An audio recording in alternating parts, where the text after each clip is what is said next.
I decided to can some chicken broth. I started making it yesterday and I let it sit overnight. I was able to strain all of the fat off of the top, so I have a really nice clear chicken broth, and I'm gonna be canning it, and then I'll show you how everything comes out step by step. But first, I just wanted to say thank you for following me, for viewing my videos over 2022.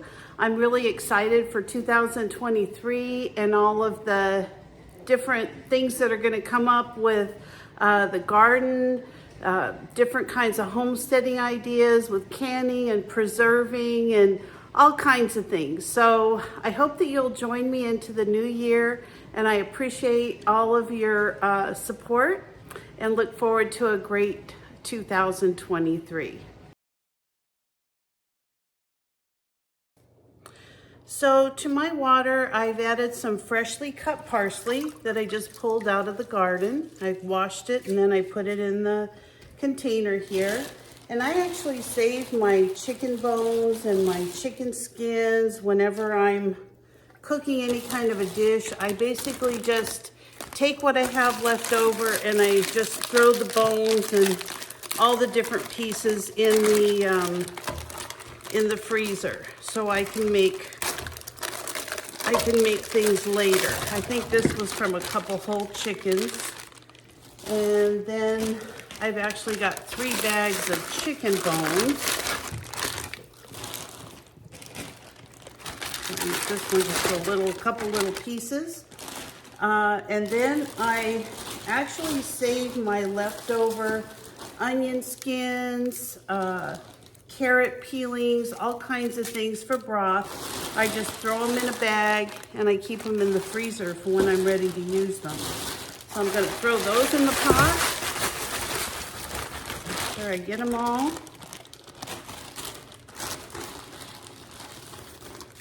And these darker skins will be what helps darken up your broth. So I don't actually put fresh garlic in my broth. I just find that it kind of overpowers it. I do put a couple stalks of celery. So I'm gonna put those in there. This is all gonna be strained out, so it's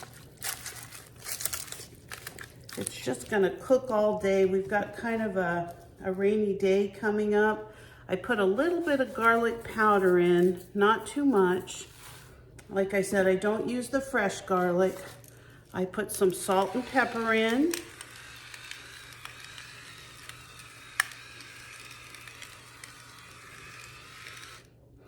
And it's completely dependent upon what you like, but I also put a couple of chicken bouillon cubes in. I just think it really adds to the flavor. So in a size stock pot like this, I usually put in about 4 bouillon cubes, or if you have, you know, the powdered bouillon, whatever you have. But I'm gonna put this over a high heat right now. I just wanna bring it up to a boil, and then I'm gonna show you how it looks. This is something that really needs to cook all day. If you want to cook it in a slow cooker, you probably should cook it a couple of days. Just keep watching to make sure you have plenty of water. So I'm going to put this on the stove and then I'll bring you back when it starts boiling. So the broth or stock has started to boil, and I'm going to go ahead at this point and just turn it down, and I'm going to let it cook for several hours, and then I'll check back when we're ready to can.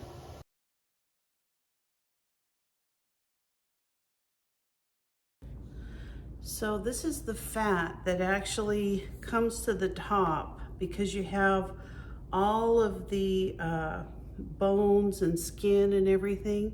So I actually just skim that off the top, and I use a little bit of, I've just got some plastic wrap and a napkin. I'm gonna fold it up and be able to throw it in the trash. And then you can see how gelatinous this broth has got. And that's because of all the bones that I had. I think 3 or 4 bags of chicken bones. So I'm just gonna go ahead and get as much of this fat off of the broth as I can, and then I'll show you the next step when we start canning. So this is what the broth looks like before I heat it up. You can see it almost looks like Jell-O. There's so much, you know, all of this really comes from the bone marrow of the chicken, and it makes this really gelatinous, wonderful broth. So I'm gonna go ahead and heat this up on the stove. I'm gonna strain it before I can it. I've already strained everything out once, but I just wanna make sure if there's any little bones or small pieces of anything that I get them out. And the other thing I wanted to mention is that if you don't wanna wait a day and skim all the fat off the top of the broth, you can also use a fat separator, and that you can, you know, take the broth, put it in the cup, and it kind of separates the fat out. So you have a couple different options. This is just really easy. Just throw it in the refrigerator, put a lid on it, wait till the next day, and now we've just got pretty much solid broth. So while the broth is starting to heat back up, I'm gonna start off by washing my jars. Now these have already been washed and put into the cupboards, but before I can anything, I always try to rewash everything and just make sure that I can get everything as clean as possible. So I'm gonna wash the jars, and I'm also gonna wash the lids and rings. And I'm just gonna warm those up. I'm not gonna boil them, but I wanna put them in some very warm water and just get started with that. So the first thing you wanna do when you set up your pressure canner is you wanna make sure that everything's working properly.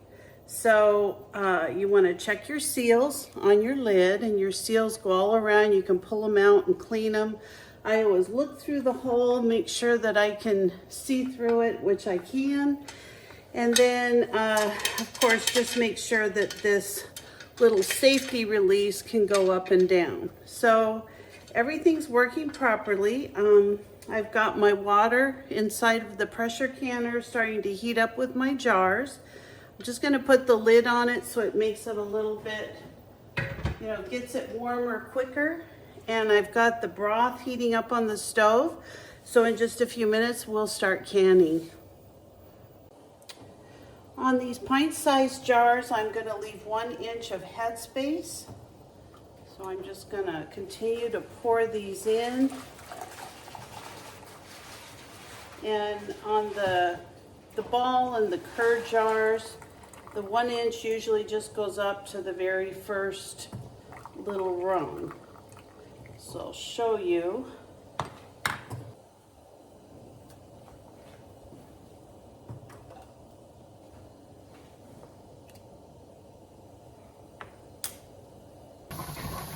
Okay, I've got my pressure canner up to 10 pounds of pressure, and so I'm going to set my timer for 25 minutes.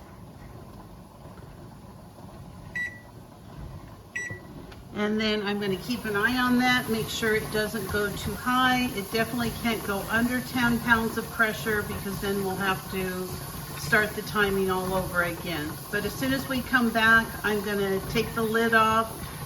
Actually, we'll have to let it come down to pressure after our 25 minutes is over. Then we'll take the lid off and just kind of let it rest a little bit, and I'll show you the next step as soon as we.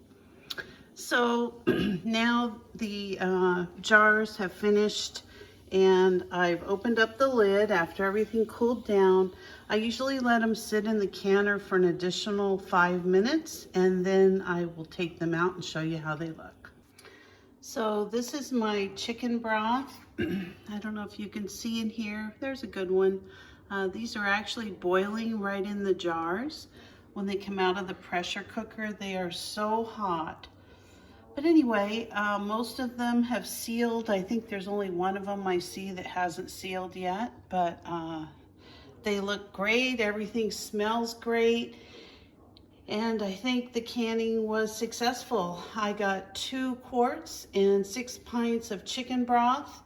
I have beef broth in my cupboards, so I think I'm set for the rest of probably the next 3 or 4 months. I hope you enjoyed this video. give the canning a try if you'd like. It's super easy, whether you're canning in a water bath or a pressure cooker.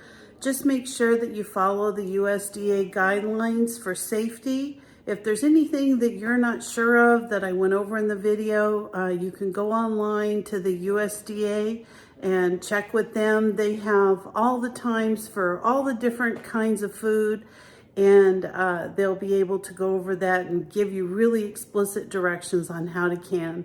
So thanks again for joining me, and have a great day. Bye-bye.